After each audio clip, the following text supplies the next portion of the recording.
America ಹಾಗೂ Iran ನಡುವೆ ಸದ್ಯಕ್ಕಂತೂ ಕದನ ವಿರಾಮ ಇದೆ. ನಮಗೆಲ್ಲರಿಗೂ ಗೊತ್ತು, ಪಾಕಿಸ್ತಾನದ ಮಧ್ಯಸ್ಥಿಕೆಯಲ್ಲಿ ಇಸ್ಲಾಮಾಬಾದ್ನಲ್ಲಿ ಒಂದು ಪೀಸ್ ಟಾಕ್ ಶಾಂತಿ ಸಭೆ ನಡೆಯಿತು. ಕದನ ವಿರಾಮ ಘೋಷಣೆಯಾಗಿದೆ. ಎರಡೂ ರಾಷ್ಟ್ರಗಳು ಕೂಡ ಶಾಂತಿ ಮಂತ್ರವನ್ನ ಜಪಿಸ್ತಾ ಇದೆ. ಆದರೆ ಯಾವಾಗ ಈ ಕದನ ವಿರಾಮ ಘೋಷಣೆ ಆಯಿತೋ ಒಂದಷ್ಟು ಜನ ಅಂತಾರಾಷ್ಟ್ರೀಯ ವಿಶ್ಲೇಷಕರು ಒಂದಷ್ಟು ವಿಶ್ಲೇಷಣೆಗಳನ್ನ ಮಾಡಿದ್ರು. ಏನಂತ ವಿಶ್ಲೇಷಿಸಿದ್ರು? ಈ ಒಂದು ಸೀಸ್ ಫೈರ್ ಟೈಮ್ ಏನಿದೆ ಇದು ನಿಜಕ್ಕೂ ಕದನ ವಿರಾಮ ಅಲ್ಲ, ಇದು ಅಮೆರಿಕಾದ ಪ್ಲಾನಿಂಗ್ ಪೀರಿಯಡ್ ಅಂತ ಒಂದಷ್ಟು ವಿಶ್ಲೇಷಣೆಗಳನ್ನ ಹೇಳಿದ್ರು. ಅವರು ನೀಡಿದಂತಹ ಆ ಎಕ್ಸ್ಪ್ಲನೇಷನ್ ಅದು ನಿಜ ಆಗೋ ತರ ಕಾಣ್ತಾ ಇದೆ. ನಿಜಕ್ಕೂ ಅಮೆರಿಕ ಈ ಟೈಮ್ನ ತನ್ನ ಪ್ಲಾನಿಂಗ್ ಪೀರಿಯಡ್ ಆಗಿ ಕನ್ವರ್ಟ್ ಮಾಡ್ಕೊಂಡಿದೆ. ಇದಕ್ಕೆಲ್ಲ ಕಾರಣ, ಯಾಕೆ ನಾನು ಇವತ್ತು ಈ ರೀತಿ ಹೇಳ್ತಾ ಇದ್ದೀನಿ ಅಂದ್ರೆ, ಇದಕ್ಕೆಲ್ಲ ಕಾರಣ ಅಮೆರಿಕ ಅಧ್ಯಕ್ಷ ಡೊನಾಲ್ಡ್ ಟ್ರಂಪ್ ಮಾಡಿರುವಂತಹ ಅದೊಂದು ಪೋಸ್ಟ್. ಹಾಗಾದ್ರೆ ಆ ಪೋಸ್ಟ್ ನಲ್ಲಿ ಏನಿದೆ ಕಂಪ್ಲೀಟ್ ಆಗಿ ಇವತ್ತು ಇನ್ ಡೀಟೇಲ್ ನಿಮಗೆ ಮಾಹಿತಿಯನ್ನ ಕೊಡ್ತೀನಿ. ಇದೇ ಇವತ್ತಿನ ಮೊದಲನೇ story, operation sledge hammer.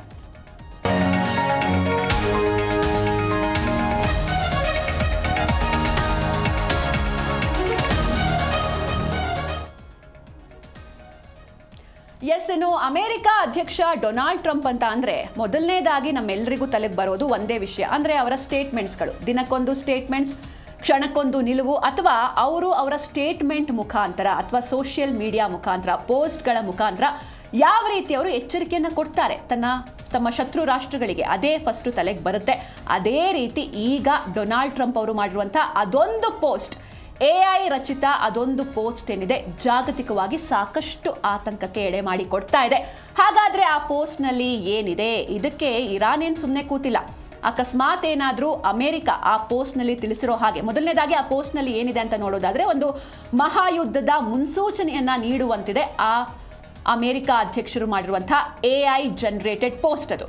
So ಈ ಪೋಸ್ಟ್ ನಲ್ಲಿ ಇರೋ ಹಾಗೆ ಅಕಸ್ಮಾತ್ ಏನಾದ್ರೂ ಮಹಾಯುದ್ಧ ಆದ್ರೆ, ಅಮೆರಿಕ ಒಂದು ಭೀಕರ ಯುದ್ಧವನ್ನ ನಡೆಸಿದ್ರೆ ಅದಕ್ಕೆ ನಾವೇನ್ ಸುಮ್ಮನೆ ಕೂರೋದಿಲ್ಲ, ಇಡೀ ಜಗತ್ತೇ ಆಶ್ಚರ್ಯ ಪಡಬೇಕು, ಅಂತಹ ಕೌಂಟರ್ ಅಟ್ಯಾಕ್ ನಾವು ಮಾಡ್ತೀವಿ ಅಂತ ಈ ಕಡೆ ಇರಾನ್ ಕೂಡ ಹೇಳಿದೆ. ಇಡೀ ಜಗತ್ತು ನಾವು ಮಾಡುವಂತಹ ಕೌಂಟರ್ ಅಟ್ಯಾಕ್ನ ನೋಡಿ ಹೆದರುಕೊಳ್ಳುತ್ತೆ ಅಥವಾ ಆಶ್ಚರ್ಯ ಪಡುತ್ತೆ ಅಂತ ಇರಾನ್ ಕೂಡ ಹೇಳಿದೆ.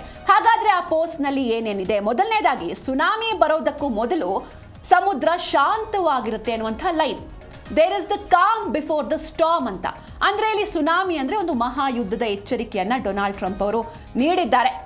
ಹಾಗಾದ್ರೆ ಟ್ರಂಪ್ ಸುನಾಮಿ ಎಚ್ಚರಿಕೆ, ಈ ಪೋಸ್ಟ್ ಬಗ್ಗೆ ನೋಡ್ತಾ ಹೋಗೋದಾದ್ರೆ, ಸುನಾಮಿ ಬರೋ ಮೊದಲು ಸಮುದ್ರ ಶಾಂತವಾಗಿರುತ್ತೆ ಅಂತ ಹೇಳಿದ್ದಾರೆ. ಹಾಗೆ ಆ ಪೋಸ್ಟ್ ಅಲ್ಲಿ ನೀವು ನೋಡಬಹುದು, ಇದೊಂದು AI ಜನರೇಟೆಡ್ ಪೋಸ್ಟ್ ಆಗಿರುತ್ತೆ. ಇದರಲ್ಲಿ ಟ್ರೂತ್ ಸೋಷಿಯಲ್ ನಲ್ಲಿ ಈ ಒಂದು ಫೋಟೋವನ್ನ ಅಮೆರಿಕ ಅಧ್ಯಕ್ಷರು ಹಂಚಿಕೊಂಡಿದ್ದಾರೆ. ಇದರಲ್ಲಿ ಕೇವಲ ಅಮೆರಿಕ ಅಧ್ಯಕ್ಷರು ಮಾತ್ರ ಇಲ್ಲ, ಅವರ ಜೊತೆಗೆ ಅವರ ಹಿಂದೆ US ನೌಕಾಪಡೆಯ ಅಡ್ಮಿರಲ್ ಜನರಲ್ ಕೂಡ ಇರ್ತಾರೆ. ನೀವು ಕೂಡ ನೋಡ್ತಾ ಇದ್ದೀರ ದೃಶ್ಯದಲ್ಲಿ, ಒಂದ್ ಕಡೆ ಅಮೆರಿಕ ಅಧ್ಯಕ್ಷರು ಶೇರ್ ಮಾಡ್ಕೊಂಡಿರುವಂತಹ ಪೋಸ್ಟ್ ಇದೆ.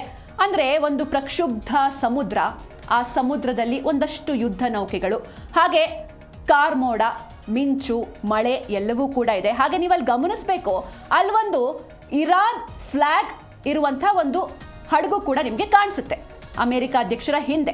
ಹಾಗೆ ಅಮೆರಿಕ ಅಧ್ಯಕ್ಷರು ಬೆರಳು ತೋರಿಸಿ ಏನೋ ಒಂದು ಎಚ್ಚರಿಕೆಯನ್ನ ನೀಡ್ತಾ ಇದ್ದಾರೆ. ಹಾಗೆ ಅವರ ಹಿಂದೆ US ನೌಕಾಪಡೆಯ ಅಡ್ಮಿರಲ್ ಜನರಲ್ ಕೂಡ, ಅವರ ಹಿಂದ್ಗಡೆ ಅಡ್ಮಿರಲ್ ಕೂಡ ಇದ್ದಾರೆ. ಹೀಗಾಗಿ ಅಂದ್ರೆ ನಾವು ಒಟ್ಟಿಗೆ ಎಂಟ್ರಿಯನ್ನ ಕೊಡ್ತೀವಿ, ಆದ್ರೆ ಈ ಎಂಟ್ರಿ ಸಾಧಾರಣವಾಗಿ ಇರೋದಿಲ್ಲ. ಸುನಾಮಿ ಬರೋಕ್ಕೂ ಮುನ್ನ ಸಮುದ್ರ ಹೇಗಿರುತ್ತೆ? ಶಾಂತವಾಗಿರುತ್ತೆ. ಅದೇ ರೀತಿ ಸದ್ಯ ಎಲ್ಲವೂ ಕೂಡ ಶಾಂತವಾಗಿದೆ. ಶಾಂತಿಯ ಮಂತ್ರವನ್ನ ನಾವು ಜಪಿಸ್ತಾ ಇದ್ದೇವೆ. ಆದ್ರೆ ಇದು ಮುಂದೊಂದು ದಿನದ ಭೀಕರ ಯುದ್ಧದ ಮುನ್ಸೂಚನೆ ಎನ್ನುವಂತಿದೆ ಈ ಒಂದು ಪೋಸ್ಟ್. ಇರಾನ್ ಧ್ವಜ ಇರುವಂತಹ ಹಡಗುಗಳ ಮುಂದೆ US ನೌಕಾಪಡೆಯ ಅಡ್ಮಿರಲ್ ಸಮೇತ ಟ್ರಂಪ್ ಈ ಒಂದು ಪೋಸ್ಟ್ ನಲ್ಲಿ ಕಾಣಿಸಿಕೊಂಡಿದ್ದಾರೆ.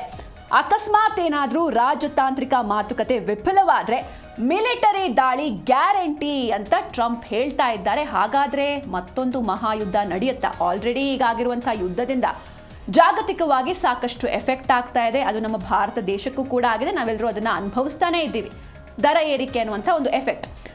ಆದ್ರೆ ಈ ಪೋಸ್ಟ್ನ ನೋಡಿ ಜಾಗತಿಕವಾಗಿ ಈ ಪೋಸ್ಟ್ನಿಂದ ಸಾಕಷ್ಟು ಆತಂಕ ಸೃಷ್ಟಿಯಾಗ್ತಾ ಇದೆ. ಟ್ರೂತ್ ಸೋಷಿಯಲ್ನಲ್ಲಿ AI ಜನರೇಟೆಡ್ ಯುದ್ಧದ ಫೋಟೋವನ್ನ ಟ್ರಂಪ್ ಹಂಚಿಕೊಂಡಿದ್ದಾರೆ, ನೀವು ಕೂಡ ನೋಡ್ತಾ ಇದ್ದೀರಾ.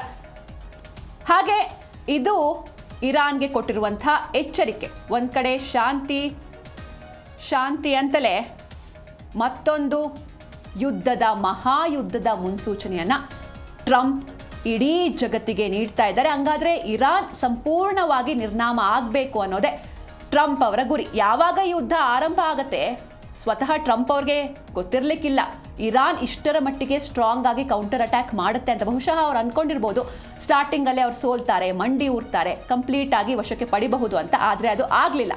ಹಾಗಾದ್ರೆ ಇರಾನ್ಗೆ ಮುಹೂರ್ತ ಫಿಕ್ಸ್ ಮಾಡಿದ್ಯಾ ಅಮೆರಿಕ ಎನ್ನುವಂತಹ ಪ್ರಶ್ನೆಗಳು ಕೂಡ ಮೂಡ್ತಾ ಇದೆ. ಹಾಗಾದ್ರೆ ಆ ಮುಹೂರ್ತ ಯಾವಾಗ ಅಟ್ಯಾಕ್ ಮಾಡೋದಕ್ಕೆ ಶುರು ಮಾಡುತ್ತೆ ಅಮೆರಿಕ, ಎಲ್ಲವನ್ನೂ ನೋಡ್ತಾ ಹೋಗೋಣ. ಸದ್ಯಕ್ಕಂತೂ ಈ ಪೋಸ್ಟ್ ಸಾಕಷ್ಟು ಆತಂಕವನ್ನ ಸೃಷ್ಟಿ ಮಾಡ್ತಾ ಇದೆ.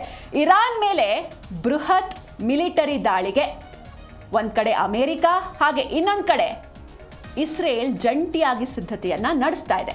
ಈ ಒಂದು ಸಿದ್ಧತೆ ಏನಿದೆ, ಈ ಒಂದು ಮಿಲಿಟರಿ ಕಾರ್ಯಾಚರಣೆ ಏನಿದೆ, ಇದಕ್ಕೆ ಅವ್ರು ಕೊಟ್ಟಿರುವಂತಹ ಹೆಸರೇನು ಅಂದ್ರೆ ಆಪರೇಷನ್ ಸ್ಲೆಡ್ಜ್ ಹ್ಯಾಮರ್ ಎನ್ನುವಂಥ ಒಂದು ಹೆಸರನ್ನ ಕೊಟ್ಟಿದ್ದಾರೆ. ಇರಾನ್ ಮೇಲೆ ಬೃಹತ್ ಮಿಲಿಟರಿ ದಾಳಿಗೆ ಅಮೆರಿಕ ಹಾಗೂ ಇಸ್ರೇಲ್ ಜಂಟಿಯಾಗಿ ಸಿದ್ಧತೆಗಳನ್ನ, ನಾನಾಗಲೇ ಹೇಳಿದಾಗೆ ಇದು ಸೀಸ್ ಫೈರ್ ಅಲ್ಲ, ಇದೊಂದು ಪ್ಲಾನಿಂಗ್ ಪೀರಿಯಡ್ ಆಗಿತ್ತು. ಹಾಗೆ ಈ ರಹಸ್ಯ ಕಾರ್ಯಾಚರಣೆಗೆ ಆಪರೇಷನ್ ಸ್ಲೆಡ್ಜ್ ಹ್ಯಾಮರ್ ಅಂತ ನಾಮಕರಣವನ್ನ ಮಾಡಲಾಗಿದೆ. ಅಮೆರಿಕ ಈ ರೀತಿ ನಾಮಕರಣವನ್ನ ಮಾಡಿದೆ. ಜೊತೆಗೆ ಇಲ್ಲಿ ಇನ್ನೊಂದು ಇಂಪಾರ್ಟೆಂಟ್ ಪಾಯಿಂಟ್ ಅಂದ್ರೆ ಕಾಂಗ್ರೆಸ್ ಅನುಮೋದನೆ ಇಲ್ಲದೆಯೇ ದಾಳಿಯನ್ನ ನಡೆಸೋದಕ್ಕೆ ಟ್ರಂಪ್ ಮಾಸ್ಟರ್ ಪ್ಲಾನ್ ನ ಮಾಡ್ತಿದ್ದಾರೆ. ಹಾಗಾದ್ರೆ ಏನಿದು ಕಾಂಗ್ರೆಸ್ ಇಸ್ ನಥಿಂಗ್ ಬಟ್ ಅಮೆರಿಕಾದ ಸಂಸತ್ನ ಯಾವುದೇ ಅನುಮೋದನೆ ಇಲ್ಲದೆಯೇ ದಾಳಿಯನ್ನ ನಡೆಸೋದಕ್ಕೆ ಟ್ರಂಪ್ ಮಾಸ್ಟರ್ ಪ್ಲಾನ್ ನ ಮಾಡ್ತಾ ಇದ್ದಾರೆ. ಹಾಗೆ ಇವರ ಗುರಿ ಏನು? ಗುರಿ ಎಲ್ರಿಗೂ ಇಡೀ ಜಗತ್ತಿಗೆ ಗೊತ್ತಿದೆ. ಮೊದಲನೇ ಗುರಿ ಇರಾನ್ನ ಪರಮಾಣು ತಾಣಗಳು, ಇದೇ ಇವರ ಟಾರ್ಗೆಟ್. ಹಾಗೆ ಮಿಲಿಟರಿ ಸೌಕರ್ಯಗಳೇನಿದೆ, ಮೂಲ ಸೌಕರ್ಯಗಳು, ಅದೇ ಅಮೆರಿಕದ ಟಾರ್ಗೆಟ್ ಆಗಿತ್ತು. ನಾವು ಕಳೆದ ವರ್ಷವೂ ಕೂಡ ನೋಡಿದ್ವಿ. ಯಾವಾಗ ಯುದ್ಧ ಆಗುತ್ತೆ, ಇಸ್ರೇಲ್ ಹಾಗೂ ಇರಾನ್ ನಡುವಿನ ಯುದ್ಧ ಕಳೆದ ಬಾರಿ ಒಂದು 10 ರಿಂದ 15 ದಿನ ಯುದ್ಧ ಆಗಿತ್ತು. ಆಗ ಟ್ರಂಪ್ ಅವರು ಶಾಂತಿ ದೂತನ ಪಾತ್ರವನ್ನು ಅಲ್ಲಿ ವಹಿಸಿದ್ರು. ಆಗ ಈ ಯುದ್ಧ ಆರಂಭಕ್ಕೂ ಮುಖ್ಯ ಕಾರಣನೇ ಈ ಪರಮಾಣು ವಿಚಾರ. ಈಗಲೂ ಕೂಡ ಯುದ್ಧ ನಡೀತಾ ಇರೋದು ಅದೇ ವಿಚಾರಕ್ಕಾಗಿ. ಹೀಗಾಗಿ ಆ ಪರಮಾಣು ಸ್ಥಾವರಗಳು, ಪರಮಾಣು ನೆಲೆಗಳು ಹಾಗೂ ಬೇಸಿಕಲ್ಲಿ ಏನೇನು ಮಿಲಿಟರಿ ಪಡೆಗಳಿದೆ ಅದನ್ನೇ ಟಾರ್ಗೆಟ್ ಮಾಡಿದೆ ಅಮೆರಿಕ ಹಾಗೂ ಇಸ್ರೇಲ್ ಈ ಒಂದು ಆಪರೇಷನ್ ಸ್ಲೆಡ್ಜ್ ಹ್ಯಾಮರ್ನಲ್ಲಿ. ಹಾಗೆ ಇದಕ್ಕೆ ಇರಾನ್ ಯಾವ ರೀತಿ ರೆಡಿ ಆಗ್ತಾ ಇದೆ ಅಂತ ನೋಡೋಕ್ಕೂ ಮುನ್ನ ಹಾರ್ಮುಜ್ನಲ್ಲಿ ಇರಾನ್ ಯಾವ ರೀತಿ ತನ್ನ ಕಂಟ್ರೋಲ್ಗೆ ಆ ಹಾರ್ಮುಜ್ನ ತಗೊಳ್ಬೇಕು ಅಂತ ಯಾವ ರೀತಿ ಸಿದ್ಧತೆಗಳನ್ನು ನಡೆಸ್ಕೊಂಡಿದೆ, ಯಾವೆಲ್ಲ ಪ್ಲಾನ್ಗಳನ್ನು ಮಾಡ್ಕೊಂಡಿದೆ ಅಂತ ಒಂದೊಂದಾಗಿ ನೋಡ್ತಾ ಹೋಗೋಣ. ಮೊದಲನೇದಾಗಿ ಇರಾನ್ ಟೋಲ್ ವಿಧಿಸೋದಕ್ಕೆ ಮುಂದಾಗಿದೆ. ಅಂದ್ರೆ ಟೋಲ್ ದರ್ಬಾರ್ನ ಮಾಡೋದಕ್ಕೆ ಇರಾನ್ ಮುಂದಾಗಿದೆ. ಹಾರ್ಮುಜ್ನಲ್ಲಿ ಇರಾನ್ನ ಟೋಲ್ ದರ್ಬಾರ್ ಅಂದ್ರೆ ವಿಶ್ವದ ಪ್ರಮುಖ ತೈಲ ಮಾರ್ಗ ಹಾರ್ಮುಜ್ ಜಲಸಂಧಿಯ ಮೇಲೆ ಇರಾನ್ ತನ್ನ ಕಂಪ್ಲೀಟ್ ಕಂಟ್ರೋಲ್ನ ಇಟ್ಕೊಳ್ಬೇಕು ಅನ್ನುವಂಥ ನಿಟ್ಟಿನಲ್ಲಿ ಈ ಒಂದು ಸ್ಟೆಪ್ನ ಇಟ್ಟಿದೆ. ಈ ಮಾರ್ಗದಲ್ಲಿ ಯಾವೆಲ್ಲ ಹಡಗುಗಳು ಮೂವ್ಮೆಂಟ್ ಆಗುತ್ತೆ ಅಥವಾ ಸಂಚರಿಸ್ತವೆ, ಎಲ್ಲ ಹಡಗುಗಳಿಗೂ ಕೂಡ ಒಂದಷ್ಟು ಅಮೌಂಟ್ ಅಂತ ಟೋಲ್ ಶುಲ್ಕವನ್ನ ವಿಧಿಸೋದಕ್ಕೆ ಟೆಹರಾನ್ ಆಲ್ರೆಡಿ ಸಿದ್ಧತೆಗಳನ್ನ ಮಾಡ್ಕೊಂಡಿದೆ. ಆದರೆ ತನಗೆ ಯಾವೆಲ್ಲ ದೇಶಗಳು ಸಹಕಾರವನ್ನು ನೀಡುತ್ತವೆ ಅವಕ್ಕೆ ಮಾತ್ರ ಅಲ್ಲಿ ಮುಕ್ತ ಸಂಚಾರಕ್ಕೆ ಅನುವು ಇರುತ್ತೆ. ಆದರೆ ತನ್ನ ಶತ್ರು ರಾಷ್ಟ್ರಗಳು, ಈಗ ಅಮೆರಿಕ ಆಗಿರ್ಬೋದು, ಇಸ್ರೇಲ್ ಆಗಿರ್ಬೋದು, ತನ್ನ ಶತ್ರು ದೇಶಗಳಿಗೆ ಈ ಜಲಸಂಧಿಯ ಹಾದಿ ಸಂಪೂರ್ಣವಾಗಿ ಬಂದ್ ಮಾಡೋದಕ್ಕೆ ಸ್ಕೆಚ್ ಹಾಕೊಂಡಿದೆ. ಹೀಗಾಗಿ ಇರಾನ್ನ ಈ ನಡೆಯಿಂದ ಜಾಗತಿಕವಾಗಿ ಇಂಧನ ಮಾರುಕಟ್ಟೆಯಲ್ಲಿ ತಲ್ಲಣ ಉಂಟಾಗುವಂತಹ ಭೀತಿ ಇದೆ, ತೈಲ ಬೆಲೆ ಏರಿಕೆ ಆಗುವಂತಹ ಭೀತಿ ಇದೆ. ಆಲ್ರೆಡಿ ಈ ಎಲ್ಲ ಎಫೆಕ್ಟ್ಗಳನ್ನು ನಾವು ಇಲ್ಲಿ ನೋಡ್ತಾ ಇದ್ದೀವಿ. ನಮ್ಮ ಭಾರತದಲ್ಲೂ ನಮ್ಮ ಕರ್ನಾಟಕದಲ್ಲೂ ನಾವು ನೋಡಿದ್ವಿ. ಯುದ್ಧ ಆರಂಭವಾದಾಗ ಎಷ್ಟೆಲ್ಲ ಎಫೆಕ್ಟ್ ಆಗಿತ್ತು. ಆಟೋ ಗ್ಯಾಸ್ ಸಿಗ್ತಾ ಇರಲಿಲ್ಲ, ಕಮರ್ಷಿಯಲ್ ಸಿಲಿಂಡರ್ ಸಿಗ್ತಾ ಇರಲಿಲ್ಲ. ಈಗಲೂ ಕೂಡ ಅಭಾವ ಇದೆ. ಜೊತೆಗೆ ಜಾಗತಿಕ ಮಟ್ಟದಲ್ಲೂ ಅಭಾವ ಸೃಷ್ಟಿಯಾಗಿತ್ತು. ಹಾಗೆ ಎಲ್ಲ ದೇಶಗಳಲ್ಲೂ ಕೂಡ ಈ ತೈಲ ಬೆಲೆ ಏರಿಕೆ ಆಗಿತ್ತು. ಹಾಗೆ ನಮ್ಮ ದೇಶದಲ್ಲೂ ನಾವು ನೋಡಿದ್ವಿ, ಮೊನ್ನೆ ಅಷ್ಟೇ ಪೆಟ್ರೋಲ್ ಹಾಗೂ ಡೀಸೆಲ್ ಬೆಲೆ ಏರಿಕೆ ಆಗಿದೆ. ಇದರಿಂದ ಜನರು ತತ್ತರಿಸಿ ಹೋಗ್ತಿದ್ದಾರೆ. ಆದರೆ ಒಂದು ಪಕ್ಷ ಏನಾದರೂ ಇರಾನ್ ಟೋಲ್ನ ವಿಧಿಸೋದಕ್ಕೆ ಶುರು ಮಾಡಿದ್ರೆ ಅಥವಾ ತನಗೆ ಬೇಕಾಗಿರುವಂಥ ತನ್ನ ಜೊತೆ ಯಾರೆಲ್ಲ ಚೆನ್ನಾಗಿದ್ದಾರೆ ಆ ರಾಷ್ಟ್ರಗಳಿಗೆ ಮುಕ್ತ ಸಂಚಾರ, ಹಾಗೆ ಶತ್ರು ರಾಷ್ಟ್ರಗಳಿಗೆ ಅನುಮತಿನೇ ಇಲ್ಲ ಅಂತ ಮಾಡಿದ್ರೆ ಇದು ಜಾಗತಿಕವಾಗಿ ಇನ್ನಷ್ಟು ಇಂಧನ ಕೊರತೆಗೆ ಎಡೆ ಮಾಡಿಕೊಡುತ್ತೆ. ಆಬ್ವಿಯಸ್ಲಿ ಒಂದು ಕಡೆ ಡಿಮ್ಯಾಂಡ್ಗೆ ತಕ್ಕಂತೆ ಸಪ್ಲೈ ಇಲ್ಲ ಅಂತ ಅಂದರೆ ರೇಟ್ ಆಬ್ವಿಯಸ್ಲಿ ಜಾಸ್ತಿ ಆಗ್ತಾನೆ ಹೋಗುತ್ತೆ. ಹೀಗಾಗಿ ಇದು ಜಾಗತಿಕವಾಗಿ ತಲ್ಲಣವನ್ನು ಸೃಷ್ಟಿ ಮಾಡ್ತಾ ಇದೆ.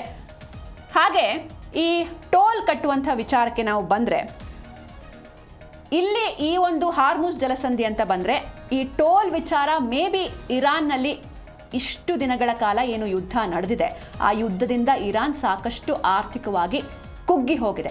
ಅದನ್ನೆಲ್ಲ ಮತ್ತೆ ಅದು ರಿಕವರ್ ಮಾಡಬೇಕು. ಈ ಒಂದು ನಿಟ್ಟಿನಲ್ಲಿ ಈ ರೀತಿ ಟೋಲ್ ಶುಲ್ಕವನ್ನು ವಿಧಿಸುವಂಥ ಪ್ಲಾನ್ಗೆ ಇರಾನ್ ಮುಂದಾಗಿರಬಹುದು. ಇದು ಕೂಡ ಒಂದು ಭಾಗ ಆಗಿರಬಹುದು.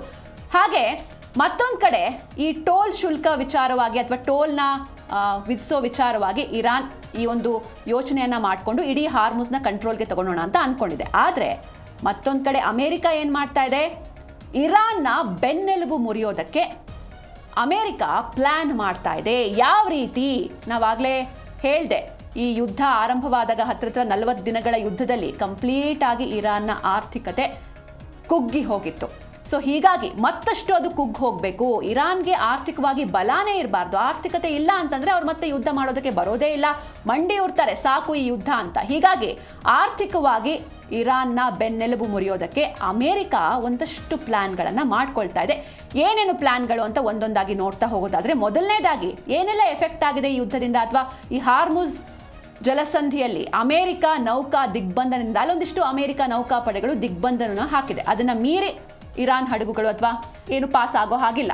ಹೀಗಾಗಿ ಈ ದಿಗ್ಬಂಧನದಿಂದ ಪ್ರತಿದಿನ ಇರಾನ್ಗೆ $500 ಮಿಲಿಯನ್ ನಷ್ಟ ಆಗ್ತಾ ಇದೆ. ಆಲ್ರೆಡಿ ಕುಗ್ಗಿ ಹೋಗಿದೆ ಆರ್ಥಿಕತೆ, ಅದರ ಜೊತೆಗೆ ಇದೊಂದು ಮತ್ತೊಂದು ಏಟು. ಹಾಗೆ ಹಾರ್ಮುಜ್ ಜಲಸಂಧಿ ಕಂಪ್ಲೀಟ್ ಆಗಿ ನನ್ನ ಕಂಟ್ರೋಲ್ನಲ್ಲಿ ಇದೆ ಅಂತ ದೊಡ್ಡಣ್ಣ ಘೋಷಣೆಯನ್ನು ಮಾಡಿದ್ದಾರೆ, ಅಂದರೆ ಡೊನಾಲ್ಡ್ ಟ್ರಂಪ್ ಅವರು. ಹಾಗೆ ಇರಾನ್ ಜೊತೆ ತೈಲ ವ್ಯವಹಾರವನ್ನು ನಡೆಸುವಂತಹ ಕಂಪನಿಗಳ ಮೇಲೆ ಇದು ಕಠಿಣ ಆರ್ಥಿಕ ನಿರ್ಬಂಧವನ್ನು ಹೇರಲಿದೆ. ಏಕೆಂದರೆ ಅದೇ ಜಲಸಂಧಿ ಮೂಲಕವೇ, ಆ ಸ್ಟ್ರೇಟ್ ಆಫ್ ಹಾರ್ಮುಜ್ ಮೂಲಕವೇ ಹಡಗುಗಳು ಸಾಗಬೇಕು. ಇರಾನ್ ಒಂದಷ್ಟು ದೇಶಗಳ ಜೊತೆ ತೈಲ ಒಪ್ಪಂದವನ್ನು ಮಾಡ್ಕೊಂಡಿರುತ್ತೆ, ಅಲ್ಲಿಗೆ ವ್ಯಾಪಾರನೇ ಇಲ್ಲ ಅಂತ ಅಂದರೆ ಆಬ್ವಿಯಸ್ಲಿ ಆರ್ಥಿಕ ನಷ್ಟ ಉಂಟಾಗ್ತಾ ಇದೆ. ಹಾಗೆ ಇದರಿಂದ ಅಮೆರಿಕಾದ ನೌಕಾಪಡೆ ಕಂಪ್ಲೀಟ್ ಆಗಿ ಸರೌಂಡ್ ಆಗಿದೆ. ಅದನ್ನ ಮೀರಿ ಇರಾನ್ಗೆ ಹೊರಗಡೆ ಬರೋದಕ್ಕೆ ಆಗ್ತಾ ಇಲ್ಲ.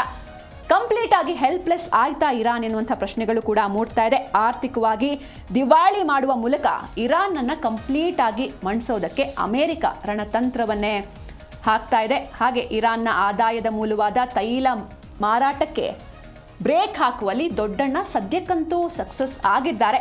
ಆದರೆ ಮುಂದೆ ಇದು ಯಾವ ರೀತಿ ಆಯಾಮವನ್ನು ಪಡೆದುಕೊಳ್ಳುತ್ತೆ ಅಂತ ಕಾದು ನೋಡಬೇಕಿದೆ. ಇನ್ನು ಮುಂದೆ ಓಕೆ, ಇದಿಷ್ಟು ಅಮೇರಿಕಾದ ಪಾಯಿಂಟ್ ಆಫ್ ವ್ಯೂ ಅಥವಾ ಅಮೇರಿಕ ಮಾಡಿರುವಂಥ ಯೋಜನೆ. ಆದರೆ ಈ ಪೋಸ್ಟ್ಗಾಗಿರಬಹುದು ಅಥವಾ ಅದೇ ಡೊನಾಲ್ಡ್ ಟ್ರಂಪ್ ಅವರು ಮಾಡಿರುವಂಥ ಪೋಸ್ಟ್ ನಾನು ಆಗಲೇ ಹೇಳಿದೆ ಆ ಪೋಸ್ಟ್ ಬಗ್ಗೆ, ಅಥವಾ ಈ ಕೆಲವೊಂದಿಷ್ಟು ಪ್ಲ್ಯಾನ್ಗಳೇನು ಅಮೇರಿಕ ಮಾಡಿದೆ, ಇದಕ್ಕೆ ಇರಾನ್ ಉತ್ತರ ಏನು, ಇರಾನ್ ಇದಕ್ಕೆ ಯಾವ ರೀತಿ ರಿಯಾಕ್ಟ್ ಮಾಡ್ತಾ ಇದೆ, ಅದನ್ನು ಕೂಡ ನೋಡ್ತಾ ಹೋಗೋಣ. ನಮ್ಮ ಪ್ರತಿ ದಾಳಿಗೆ ಇಡೀ ಜಗತ್ತೇ ಬೆಚ್ಚಿ ಬೀಳುತ್ತೆ ಅಂತ ಇರಾನ್ ಹೇಳ್ತಾ ಇದೆ. ಹೌದು, ಇದು ಆ್ಯಕ್ಚುಲಿ ಇದು ನಿಜ ಕೂಡ ಹೌದು. ಯಾಕಂದರೆ ಈ ಹಿಂದೆ ಯಾವಾಗ ಯುದ್ಧ ಆರಂಭ ಆಗುತ್ತೆ ಫೆಬ್ರವರಿ 28ಕ್ಕೆ, ಮೊದಲನೇ ದಿನವೇ, ಅಂದರೆ ಎಲ್ಲೂ ಅವರು ಸುಳಿವು ಕೊಟ್ಟಿರೋದಿಲ್ಲ ಅಮೆರಿಕ ಹಾಗೂ ಇಸ್ರೇಲ್ ನಾವು ಯುದ್ಧ ಮಾಡ್ತೀವಿ ಅಂತ ಎಲ್ಲೂ ಹೇಳಿರೋದಿಲ್ಲ. ಆದರೆ ಯುದ್ಧವನ್ನು ಮಾಡಿದಾಗ ಏನಾಗುತ್ತೆ, ಮೊದಲನೇದಾಗಿ ಸುಪ್ರೀಂ ಲೀಡರ್ ಹತ್ಯೆ ಆಗುತ್ತೆ. ಆಗ ಇಡೀ ಜಗತ್ತು ಅಂದ್ಕೊಂಡಿತ್ತು ಇರಾನ್ ಮಂಡಿ ಊರುತ್ತೆ ಅಂತ. ಆದರೆ 40 ದಿನಗಳ ಕಾಲ ತನ್ನಲ್ಲಿ ಸುಪ್ರೀಂ ಲೀಡರ್ ಇಲ್ಲ, ದೊಡ್ಡ ದೊಡ್ಡ ಅಧಿಕಾರಿಗಳು ಹತ್ಯೆಯಾಗಿ ಹೋಗಿದ್ದಾರೆ, ಪ್ರಭಾವಿಗಳ ಹತ್ಯೆಯಾಗಿದೆ. ಆದರೂ ಕೂಡ ಇರಾನ್ ಎಲ್ಲೂ ಕೂಡ ತನ್ನ ಸೋಲನ್ನು ಒಪ್ಕೊಳ್ಳಿಲ್ಲ. ಎಷ್ಟೇ ಅಟ್ಯಾಕ್ ಮಾಡಿದ್ರು ಕೂಡ ಅಮೆರಿಕ ಹಾಗೂ ಇಸ್ರೇಲ್ ಅದಕ್ಕೆ ಕೌಂಟರ್ ಅಟ್ಯಾಕ್ ಮಾಡ್ತಾನೆ ಬಂದಿತ್ತು ಇರಾನ್. ಈಗಲೂ ಕೂಡ ಅದನ್ನೇ ಮತ್ತೆ ಹೇಳ್ತಾ ಇದೆ, ನಮ್ಮ ಪ್ರತಿ ದಾಳಿಗೆ ಇಡೀ ಜಗತ್ತೇ ಬೆಚ್ಚಿ ಬೀಳುತ್ತೆ ಅಂತ ಇರಾನ್ ಹೇಳ್ತಾ ಇದೆ. ಅಮೆರಿಕಾದ ಯಾವುದೇ ದಾಳಿಗೆ ತಕ್ಕ ಉತ್ತರ ನೀಡೋದಕ್ಕೆ ನಾವು ಸಿದ್ಧವಾಗಿದ್ದೇವೆ ಅಂತ ಮೊಹಮ್ಮದ್ ಗಾಲಿಬಾಫ್ ಹೇಳಿದ್ದಾರೆ. ಟ್ರಂಪ್ ಇರಾನ್ಗೆ ಬೆದರಿಕೆ ಹಾಕ್ತಿರೋದು ಇದೇನು ಮೊದಲೇನಲ್ಲ, ಯುದ್ಧ ಯಾವಾಗ ಆರಂಭವಾಗುತ್ತೆ ಆವಾಗಿಂದನೂ ಕೂಡ ಸರ್ವನಾಶ ಮಾಡ್ತೀನಿ ನಾನು ಇರಾನ್ನ, ಅಥವಾ ಅದು ಭೂಪಟದಲ್ಲೇ ಇರೋದಿಲ್ಲ, ಗ್ಲೋಬ್ ಮ್ಯಾಪಲ್ಲೇ ಇರೋದಿಲ್ಲ ಇರಾನ್, ಆ ರೀತಿ ಮಾಡ್ತೀನಿ, ಹಾಗೆ ಶಿಲಾಯುಗಕ್ಕೆ ಕಳಿಸ್ತೀನಿ ಇರಾನ್ನ ಅಂತಲೂ ಕೂಡ ಹೇಳಿದರು. ಈ ಥರ ವಾರ್ನಿಂಗ್ ಕೊಡ್ತಾ ಇರೋದು ಇದೇನು ಮೊದಲೇನಲ್ಲ. ಹಾಗಾಗಿ ಇರಾನ್ ಟ್ರಂಪ್ ಮಾತಿಗೆ ಕ್ಯಾರೆ ಅಂತ ಇಲ್ಲ. ಈಗ ಅಮೆರಿಕಾದ ಬೆದರಿಕೆಗಳಿಗೆ ಇರಾನ್ ಕಿಂಚಿತ್ತೂ ತಲೆಬಾಗ್ತಾ ಇಲ್ಲ. ಹಾಗೆ ಇರಾನ್ ಸಂಸತ್ತಿನ ಸ್ಪೀಕರ್ ಮೊಹಮ್ಮದ್ ಬಗರ್ ಕಾಲಿಬಾಫ್ ಅಮೆರಿಕಾಗೆ ಒಂದು ನೇರ ಸವಾಲ್ ಹಾಕಿದ್ದಾರೆ. ಅಮೆರಿಕಾದ ತಪ್ಪು ನಿರ್ಧಾರ ಅವರಿಗೆ ಭಾರಿ ಬೆಲೆ ತೆರುವಂತೆ ಮಾಡುತ್ತೆ ಅಂತ ಒಂದು ಎಚ್ಚರಿಕೆಯನ್ನ ನೀಡಿದ್ದಾರೆ. ಅಮೆರಿಕ ದಾಳಿ ನಡೆಸಿದ್ರೆ ಇರಾನ್ ಅದಕ್ಕೆ ಕೊಡುವಂತಹ ಕೌಂಟರ್ ಅಟ್ಯಾಕ್ ಏನಿದೆ ಅದು ಇಡೀ ಜಗತ್ತನ್ನೇ ಆಶ್ಚರ್ಯಗೊಳಿಸುತ್ತೆ ಅಂತ ಅವರು ಹೇಳಿದ್ದಾರೆ. ಹಾಗೆ ಮತ್ತೊಂದು ಇಲ್ಲಿ ನಾವು ಗಮನಿಸಬೇಕಾದಂಥ ವೆರಿ ಇಂಪಾರ್ಟೆಂಟ್ ವಿಷಯ ಅಂತ ಅಂದರೆ, ಆಲ್ರೆಡಿ ಇರಾನ್ನಲ್ಲಿ ಅಲ್ಲಿರುವಂತಹ ಎಲ್ಲ ಕ್ಷಿಪಣಿಗಳಾಗಿರ್ಬೋದು ಅಥವಾ ರಕ್ಷಣಾ ವ್ಯವಸ್ಥೆ ಏನಿದೆ ಹೈ ಅಲರ್ಟ್ ಘೋಷಣೆ ಮಾಡಲಾಗಿದೆ. ಅವರೆಲ್ಲರೂ ಆಕ್ಟಿವ್ ಆಗಿದ್ದಾರೆ, ಯಾವುದೇ ಟೈಮಲ್ಲಾದರೂ ಕೂಡ ಅಟ್ಯಾಕ್ ಆಗಬಹುದು ಎನ್ನುವಂಥ ನಿಟ್ಟಿನಲ್ಲಿ ಆಲ್ರೆಡಿ ಅಲರ್ಟ್ ಆಗಿದ್ದಾರೆ. ಯಾಕಂದರೆ ಫಸ್ಟ್ ಟೈಮ್ ಅವ್ರು ಪಾಠ ಕಲ್ತಿದ್ದಾರೆ, ಯಾವುದೇ ಮುನ್ಸೂಚನೆ ಇಲ್ಲದೇನೆ ಅಟ್ಯಾಕ್ ಮಾಡಿದ್ರು. ಈಗ ಪೋಸ್ಟ್ ಮೇಲೆ ಪೋಸ್ಟ್ ಹಾಕೊಂಡು ಅಮೆರಿಕ ಅಧ್ಯಕ್ಷರು ಗುಡುಕ್ತಾ ಇದ್ದಾರೆ. ಹೀಗಾಗಿ ಯಾವುದೇ ಟೈಮಲ್ಲಾದರೂ ಅಟ್ಯಾಕ್ ಆಗಬಹುದು ಎನ್ನುವಂಥ ನಿಟ್ಟಿನಲ್ಲಿ ಸರ್ವಸನ್ನದ್ಧರಾಗಿದ್ದಾರೆ. ಇರಾನ್ನವರು. ಹೀಗಾಗಿ ಏನಾಗುತ್ತೆ ಏನು ಎತ್ತ ನೋಡಬೇಕು. ಹಾಗೆ ಮತ್ತೊಂದು ಕಡೆ ಏನೋ ಒಂದು ಪೀಸ್ ಟಾಕ್ ನಡೀತು ಪಾಕಿಸ್ತಾನದ ಮಧ್ಯಸ್ಥಿಕೆಯಲ್ಲಿ, ಅದು ಕಂಪ್ಲೀಟ್ ಆಗಿ ಫೇಲ್ಯೂರ್ ಆಗಿದೆ. ಹೀಗಾಗಿ ಮುಂದೆ ಚೀನಾ, ರಷ್ಯಾ ಹಾಗೂ ಅಮೇರಿಕ ಯುದ್ಧದತ್ತ ಸಾಗ್ತಾ ಇವೆ. ಹಾಗಾದರೆ ಮತ್ತೊಂದು ಮಹಾಯುದ್ಧ ನಡೆಯುತ್ತಾ? ಅಮೇರಿಕ ಅಂತೂ ರೆಡಿ ಇದೆ ಯುದ್ಧ ಮಾಡೋದಕ್ಕೆ, ಈ ಕಡೆ ಇರಾನ್ ಕೂಡ ರೆಡಿ ಇದೆ. ಆದರೆ ಈ ಚೀನಾ ಹಾಗೆ ರಷ್ಯಾ ಯಾರಿಗೆ ಸಪೋರ್ಟ್ ಮಾಡ್ತಾರೆ? ಇರಾನ್ಗೆ ಸಪೋರ್ಟ್ ಮಾಡ್ತಾರೆ ಅನ್ನೋದು ಕನ್ಫರ್ಮ್. ಅಂದರೆ ಇಂಡೈರೆಕ್ಟ್ ಆಗಿ ಕೂಡ ಅವರು ಹಿಂದೆ ಸಪೋರ್ಟ್ ಮಾಡಿದ್ರು. ಯಾವಾಗ ಯುದ್ಧ ಆರಂಭವಾಗುತ್ತೆ, ಅಮೇರಿಕ ನಡೆಯನ್ನ ರಷ್ಯಾ ಖಂಡಿಸಿತ್ತು, ಈ ರೀತಿ ಏಕಾಏಕಿ ಅಟ್ಯಾಕ್ ಮಾಡೋದು ಸರಿಯಲ್ಲ ಅಂತ. ಇದೀಗ ಪಾಕಿಸ್ತಾನ ಮಧ್ಯಸ್ಥಿಕೆಯಲ್ಲಿ ನಡೆದಂತಹ ಪೀಸ್ ಟಾಕ್ ಸಂಪೂರ್ಣವಾಗಿ ಫೇಲ್ಯೂರ್ ಆಗಿದೆ. ನೆಕ್ಸ್ಟ್ ಇರಾನ್ ನೀಡಿದಂತಹ 14 ಪ್ರಸ್ತಾವನೆ ಏನಿತ್ತು ಅದನ್ನು ಶ್ವೇತಭವನ ರಿಜೆಕ್ಟ್ ಮಾಡಿದೆ. ಏನೇನಿತ್ತು ಆ ಪ್ರಸ್ತಾವನೆಯಲ್ಲಿ? ಮೊದಲನೇದಾಗಿ ಈ ಹಾರ್ಮುಸ್ ಜಲಸಂಧಿಯ ಮೇಲೆ ಕಂಪ್ಲೀಟ್ ಕಂಟ್ರೋಲ್ ನಮಗೆ ಇರಬೇಕು, ಹಾಗೆ ಪರಮಾಣು ಶಕ್ತಿಯನ್ನು ನಾವು ಹೊಂದ್ತೀವಿ ಅಂತ ಹೇಳಿದರು. ಬಟ್ ಯುದ್ಧ ಆರಂಭವಾಗಿದೆ ಆ ಕಾರಣದಿಂದ, ಹೀಗಾಗಿ ಕೆಲವೊಂದಿಷ್ಟು ಏನಿತ್ತು ಅವರ ಪ್ರಸ್ತಾವನೆಗಳನ್ನು ಶ್ವೇತಭವನ ಡೈರೆಕ್ಟ್ ಆಗಿ ರಿಜೆಕ್ಟ್ ಮಾಡಿದೆ. ಹಾಗೆ ಲೆಬನಾನ್ ಮೇಲೂ ಕೂಡ ಇಸ್ರೇಲ್ ದಾಳಿ ಮಾಡೋ ಹಾಗೆ ಇಲ್ಲ ಅಂತಲೂ ಹೇಳಿತ್ತು. ಅದು ಯಾವುದು ಕೂಡ ಆಗೋದಿಲ್ಲ ಅಂತ. ಟೋಟಲ್ ಇದೇ ರೀತಿ 14 ಅಂಶಗಳ ಪ್ರಸ್ತಾವನೆ ಏನಿತ್ತು ಎಲ್ಲವೂ ಕೂಡ ರಿಜೆಕ್ಟ್ ಆಗಿದೆ. ಹಾಗೆ ಚೀನಾ ಅಧ್ಯಕ್ಷ ಕ್ಸಿ ಜಿನ್ಪಿಂಗ್ ಹಾಗೂ ಪುಟಿನ್ ಮಹತ್ವದ ಭೇಟಿಯನ್ನು ಕೂಡ ನಡೆಸಿದ್ದಾರೆ. ಹಾಗೆ ಇರಾನ್ ಪರವಾಗಿ ಚೀನಾ ಹಾಗೂ ರಷ್ಯಾ ನಿಲ್ಲುತ್ತಾ ಎನ್ನುವಂಥ ಕುತೂಹಲಗಳು. ಏಕೆಂದರೆ ಇಂಡೈರೆಕ್ಟ್ ಆಗಿ ಸಪೋರ್ಟ್ ಮಾಡಿವೆ, ಕಳೆದ ಬಾರಿಯ ಯುದ್ಧದಲ್ಲೇ ಸಪೋರ್ಟ್ ಸಿಕ್ಕಿದೆ. ಆದರೆ ಈ ಬಾರಿ ಮತ್ತೆ ಮಹಾಯುದ್ಧ ಆದರೆ ಆಗ ಇರಾನ್ ಪರವಾಗಿ ಚೀನಾ ಹಾಗೂ ರಷ್ಯಾ ನಿಲ್ಲುತ್ತಾ ಎನ್ನುವಂಥ ಕುತೂಹಲಗಳು ಮೂಡ್ತಾ ಇದೆ. ಹಾಗೆ ಜಾಗತಿಕ ಮಟ್ಟದಲ್ಲಿ ಬಣಗಳಾಗಿ ಈ ರೀತಿ ರಾಷ್ಟ್ರಗಳು ವಿಭಜನೆ ಆಗ್ತಾ ಇದೆ. ನಿಜಕ್ಕೂ ಕೂಡ ಒಂದು ರೀತಿ ದುಃಖದ ಸಂಗತಿ ಅಂತ ಹೇಳ್ಬೋದು. ಏಕೆಂದರೆ ಯುದ್ಧಕ್ಕೋಸ್ಕರ ಎರಡೆರಡು ಬಣಗಳಾಗಿ ಈ ರೀತಿ ರಾಷ್ಟ್ರಗಳು, ಅದು ಕೂಡ ಸ್ಟ್ರಾಂಗ್ ಆಗಿರುವಂಥ ರಾಷ್ಟ್ರಗಳು ವಿಭಜನೆ ಆಗ್ತಾ ಇದೆ. ನಿಜಕ್ಕೂ ಕೂಡ ಮುಂದೆ ಏನಾಗುತ್ತೆ ಏನು ಎತ್ತ ಎಲ್ಲವನ್ನು ಕೂಡ ಕಾದು ನೋಡಬೇಕಿದೆ.